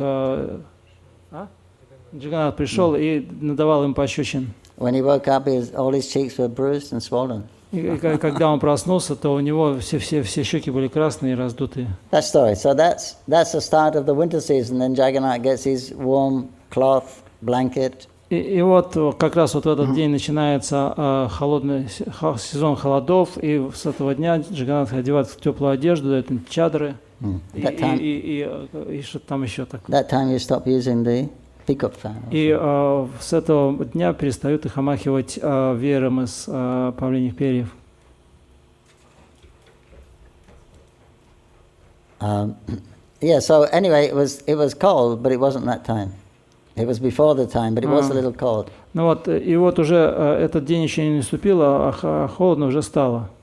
So Pujari, in his dream, he hears someone knocking on the door.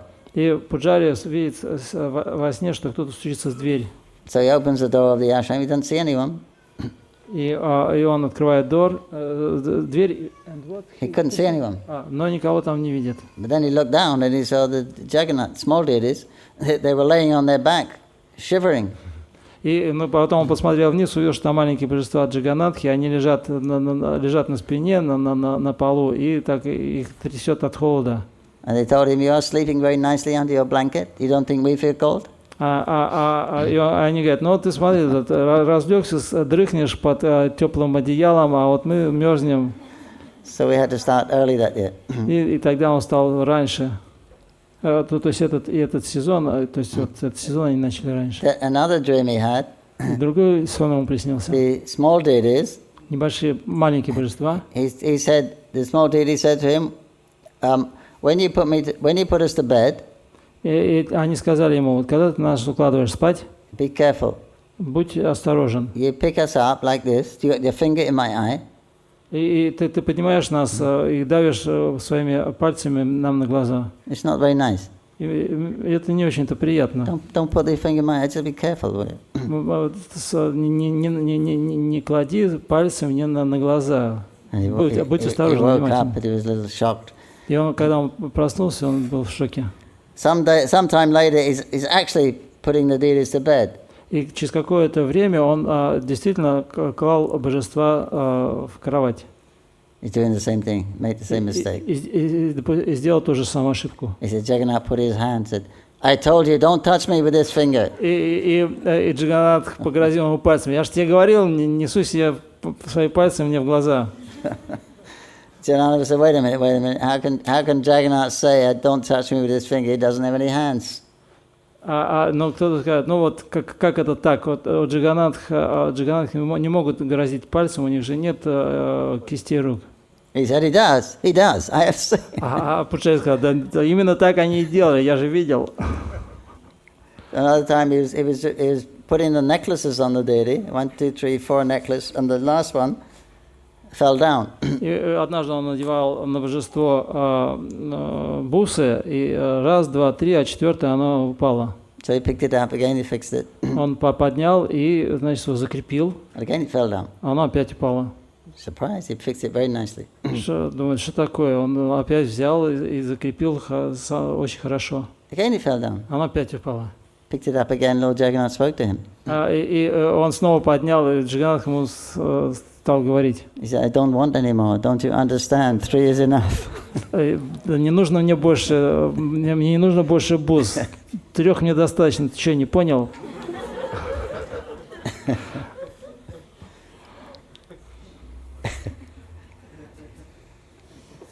One time this person came running to the temple. The pujari was sitting outside. He said, where are they? Where are they? Who? President? No. This was some guy. Один преданный, он там, как это, шел в храм, а там сидел пуджари. Он спрашивает, где они, где они? He said, who? He said, those 2 boys. Тот спросил, кто? Да вот эти 3 парня. He said, what 2 boys? He said, I just chased them through here. He said, no. Он говорит, пуджари говорит, какие 3 парня? Ну вот я за ними гонюсь. He said, no boys came here. Да никаких парней здесь не было. He said, what are you talking about? I'm right behind them. One was a little dark, one was a little light. You didn't see them? И этот пуджари сказал, как же нет, вот я за ними вот бегу, один черный, другой белый. He said, they were stealing my jackfruit. Они сперли у меня джетфрут. Because that temple is situated in this mango orchards and jackfruit orchards there. И этот храм, он находится среди садов манго и джетфрутов. Very beautiful place. Очень красивое место. So he said they were stealing my fruit, and I saw them. I said, "Hey, stop, stop!" И они сперли у меня фрукты, я увидел их и кричу стоять. But he took the fruit. When he jumped down from the tree and he ran. Но они спрыгнули с дерева и побежали. And they tore his cloth on the branch. What? He tore the cloth on the branch. И они порвали одежду на ветке. So as I ran past the tree, I saw this very extraordinary cloth, not ordinary cloth. И вот когда я пробегал мимо дерева, увидел вот эту ткань такую необычную. He said, "You see?" Вот смотри, видишь ее? Pujari said, "That's Jagannath's cloth." И Пуджари, посмотри, это же одежда Джаганнатха. So when the temple in Jagannath had a ripped cloth. Ну вот, и когда он посмотрел на Джаганнатх в храме, у них одежда была порвана. And they found the jackfruit on the side of the altar. И рядом на алтаре лежал этот джетфрут. So you can keep it. Let them keep it. И тогда этот человек сказал, ну ладно, пусть остается.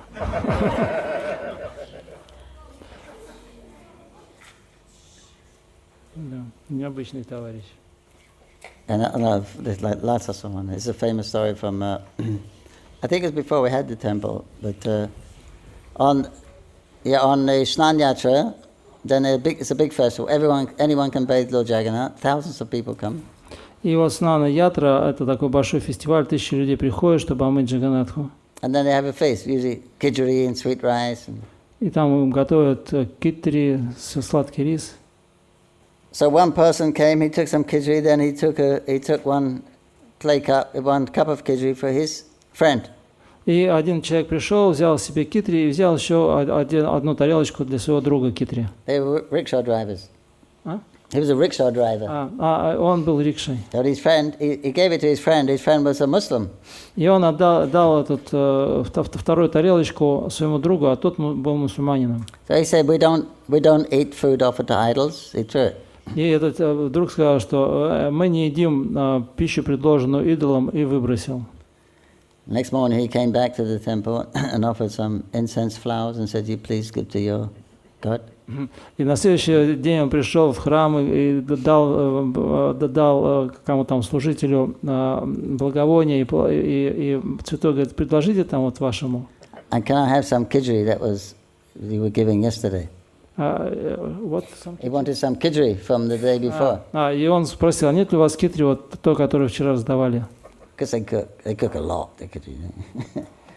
So he said, Pujari said, well, I just made an offering. I'll give you some fresh prasadam.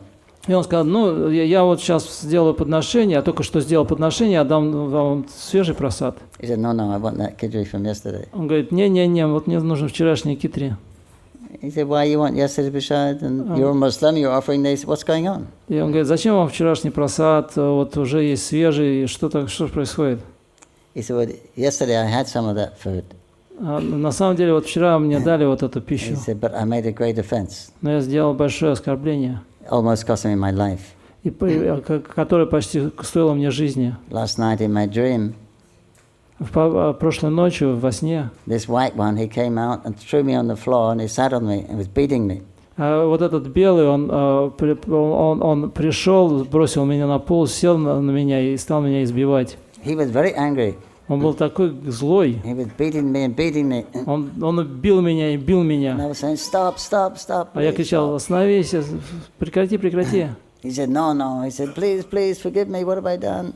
И он меня бил, он говорит: нифига, не останавливаюсь. А он говорит: за что меня бьют-то? He said, there's no forgiveness for you. Он говорит: прости меня. Нет, за это нельзя простить. Please, please, have mercy, have Мне, mercy. пожалуйста, пролей милость, пролей милость.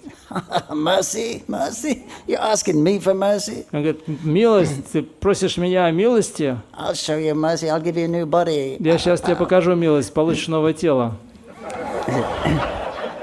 He said, my brother is the most merciful.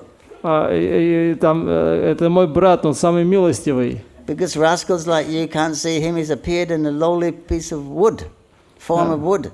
И вот такие негодяи, как ты, не можешь он пришел сюда из милости, а такие негодяи, как ты, не можешь понять, что он принял форму в форме дерева. He's very merciful. He stays right from Satyuga to Kali Yuga, giving his mercy. И он настолько милостивый, что он находится здесь с Сати-югу до Кали-югу и раздает милость. And he especially distributes his mercy through his Mahaprasadam. И особенно он раздает свою милость через Махапрасад. You had that Mahaprasadam and you rejected it? А тебе дали этот Махапрасад, а ты от него отказался. And you're asking me for mercy? И ты просишь у меня о милости. Pow, pow, pow. Бам! Oh, he said the yellow one, she was laughing. She said, very good, kill him, kill him. А вот желтая, она такая смеялась задорно и кричала: убей его, убей его. He said the black one, he was also laughing. А вот черный, он тоже смеялся. He said, no, no, no. He has learned his lesson. Leave him. Who said? Jagannath. Джиганат сказал: ну ладно, оставь его, он уже получил достаточный урок. So if you could give me some of that kidji, I'd be very grateful. И он скажет, что ну, если вот мне дадите то китри, я буду вам очень благодарен. So he managed to find some kidji. И они как-то там нашли это китри. So that lucky person took that. И он был очень счастлив принять этот китри. Jagannath Swami ki. Jai. Baladev Subhata Mahani ki. Jai. Hare Krishna. Letters. Okay. Так,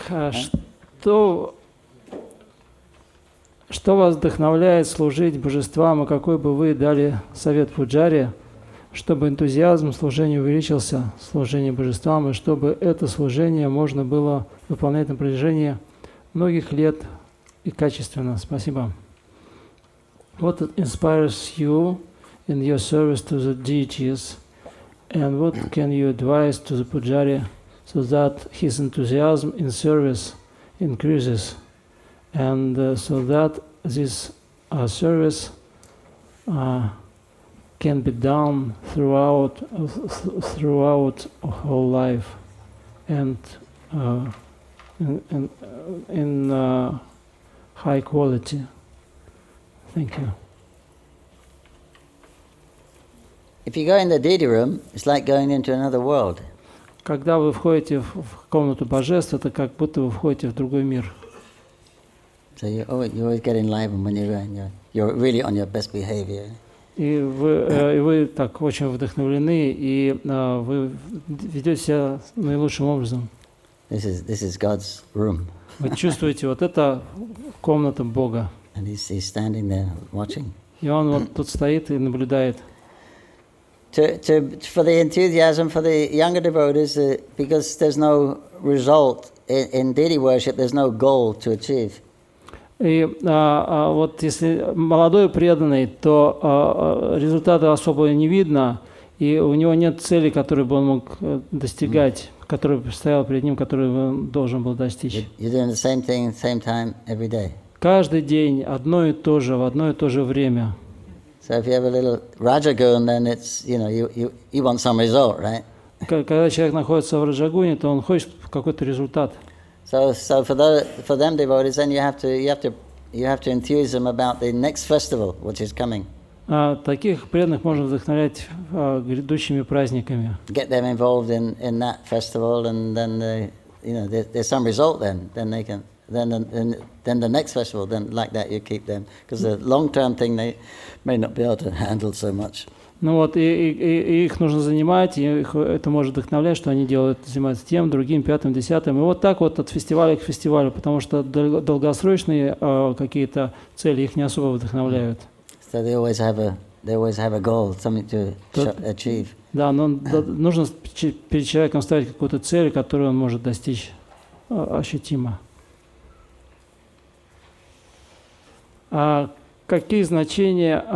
Какое значение имеет кавача от схана Нарисимхи, которое распространяют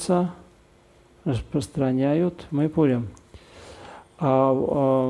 What's the significance or meaning of kavacha from Sthana Nrisimha, which is distributed in Mayapur? It's a protective talisman. Это вот такой защитный талисман.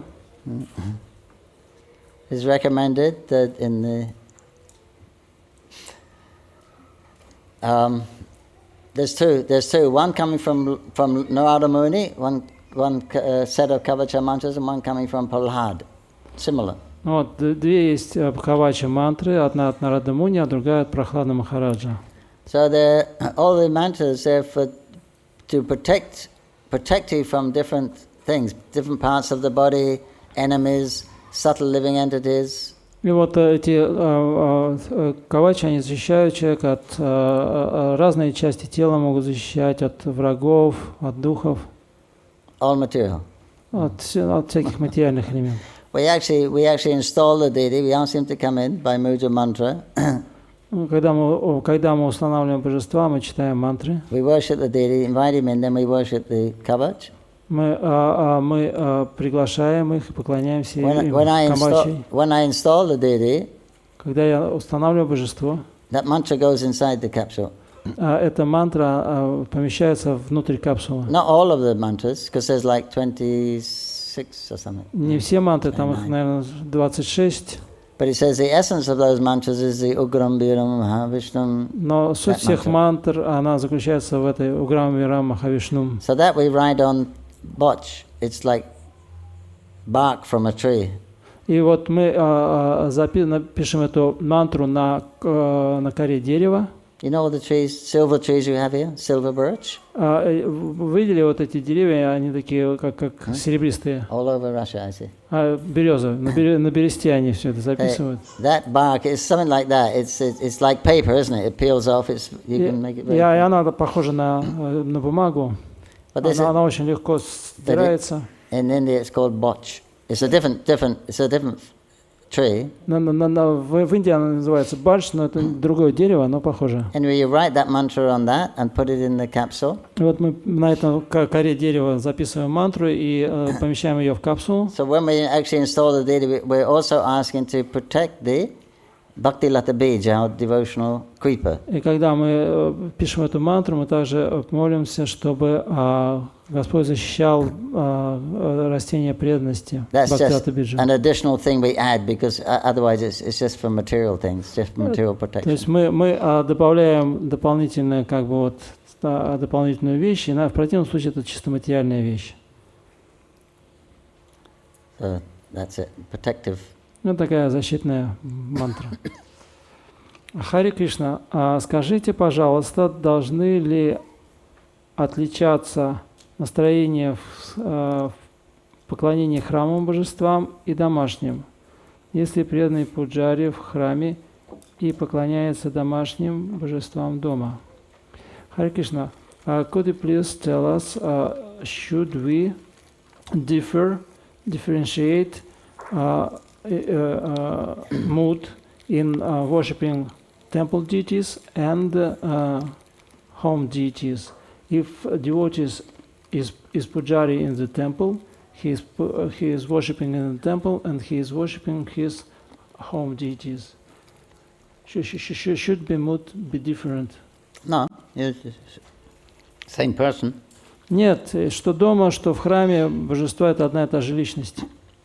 Except generally the temple deity becomes more powerful because he gets so much worship. Храмовые божества, они более могущественны, потому что они получают большее поклонение.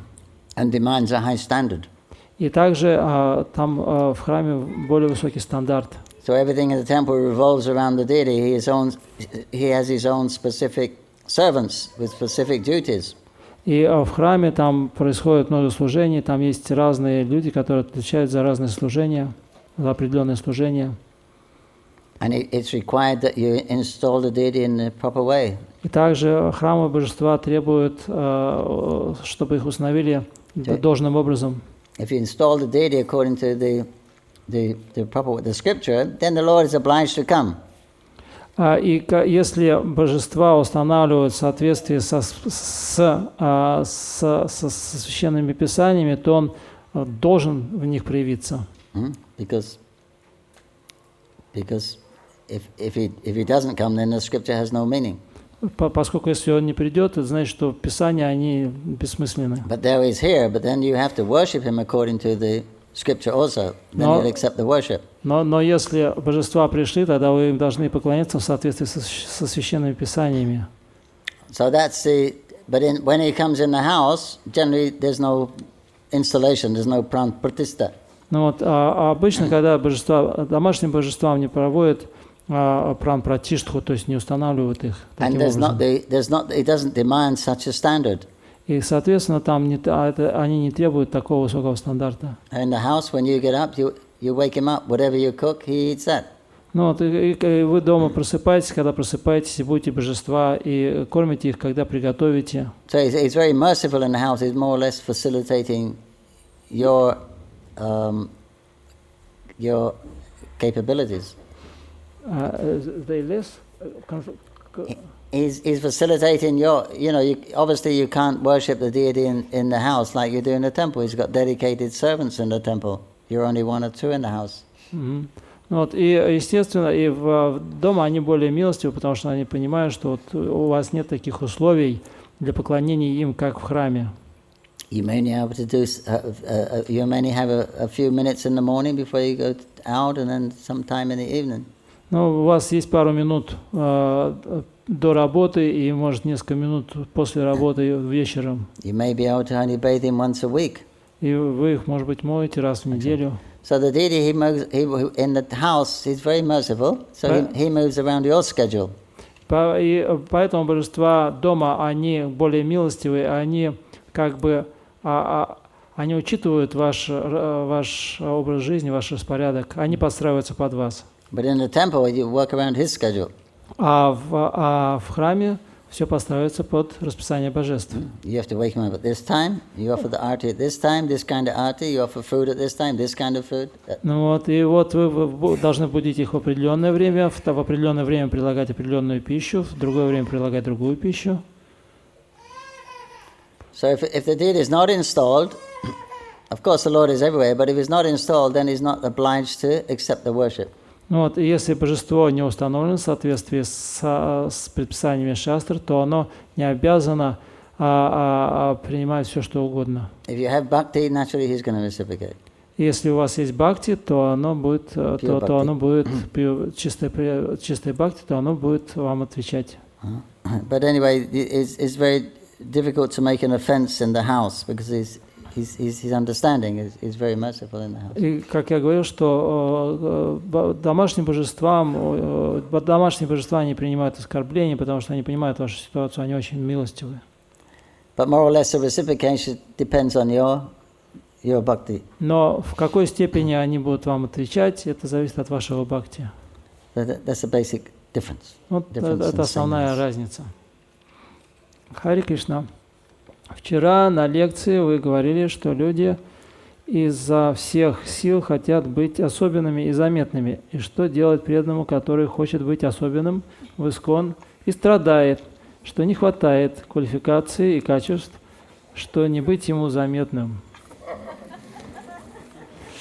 Хари Кришна, you said yesterday at the lecture that everybody would like to get fame and name, And what to do the devotee who would like to be special in ISKCON and suffers because he has no qualification and qualities to be famous and special. Yeah.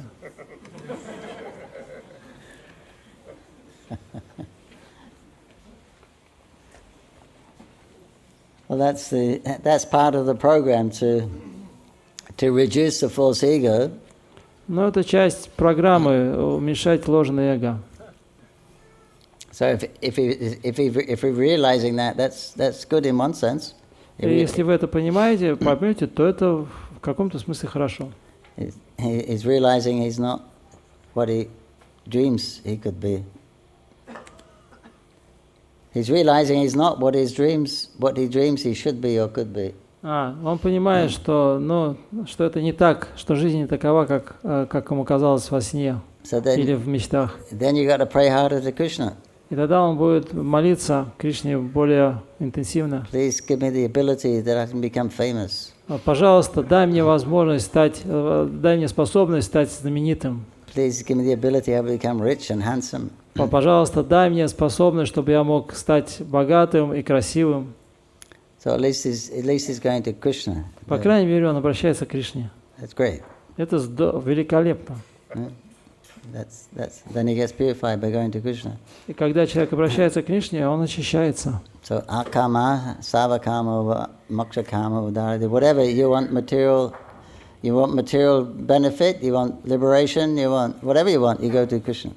И в Бхагаватам говорится, что что бы человек не хотел, он хочет материальных каких-то вещей или он хочет освобождения, в любом случае он должен обращаться к Кришне. When you go to Krishna, you're going to get association with his devotees, because the devotees are around Krishna. Когда человек обращается к Кришне, то он также встречается с преданными, потому что Кришна всегда окружают преданные. And by their association, then all those funny desires will go away.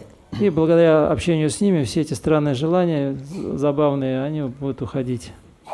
Good luck. Удачи. This is last question. Хари Кришна. Thank you for lecture. Хари Кришна, спасибо за лекцию. Вчера вы сказали, что наша жизнь – это ожидание милости Господа. Что мы сами можем сделать, чтобы привлечь эту милость и удовлетворить Бога? Как мы поймем, что Господь нами доволен? Ведь мало с кем Он общается напрямую, как вы рассказывали сегодня. Что мы должны делать, чтобы наверняка обрести эту милость в этой жизни и вернуться к Богу? Как правильно провести это ожидание в кавычках? Тут, похоже, не последний вопрос, а 10 последних вопросов. Yesterday you told us that our life is waiting for Krishna's mercy. What can we do ourselves to invoke this mercy and please the Lord? How can we understand that Господь is pleased with us? Because there are less of people with whom He speaks directly, as you told yesterday. What should we do to be sure that we obtain this mercy in this lifetime, and that we can come back to Godhead? And how should we? Wait, too many questions. Yeah. Go to one at a time. Okay. What should we do to invoke Krishna's mercy and to please Him? You chant Hare Krishna. Так, что мы сами можем сделать, чтобы привлечь эту милость и удовлетворить Бога? Повторять Хари Кришна, Follow regular principles. следовать регулирующим принципам, Associate with devotees. общаться с преданными, Take Mahaprasad. кушать Махапрасад And chant Hare Krishna. и повторять Хари Кришна.